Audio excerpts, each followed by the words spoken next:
ভাই, মাকে হাসপাতালে ভর্তি করে দিয়ে আসলাম। এখন ডাক্তার বলেছে 6 ঘন্টার ভিতরে যদি চোখ দিতে না পারি, মা আর চোখে দেখতে পারবে না। এই আমি তোর মাকে চোখ দিলে আমি কিভাবে দেখবো? ঠিক আছে ভাই, তুই থাক। মাকে হাসপাতালে ভর্তি করে দিয়ে আসলাম। তুই কি আমার মাকে চোখ দিতে পারবি? আমার বয়স মাত্র 10 বছর। আমি যদি চোখ দিই তাহলে আমি সারা জীবন চলবো কিভাবে?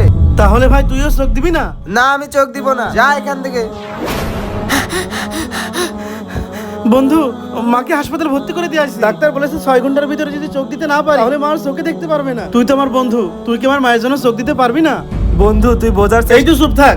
আমি সব বুঝতে পেরেছি। ছোটবেলা থেকে তোর কত সাহায্য করেছি, আজকে তুই বন্ধু হয়ে আমাকে সাহায্য করতে পারলি না। থাক, তোর মতো বন্ধু আমার দরকার নেই। কি রে ভাই, তুই দৌড়াই কোথায় যাচ্ছিস? ভাই, মায়ের চোখ তো ঠিক হয়ে গেছে। হ্যাঁ, ঠিক হয়ে গেছে মানে? তোমার বন্ধু আছে না হাসান, সে তোমার মায়ের জন্য চোখ দিয়েছে। হ্যাঁ, আমি আমার বন্ধুকে এত অপমান করলাম?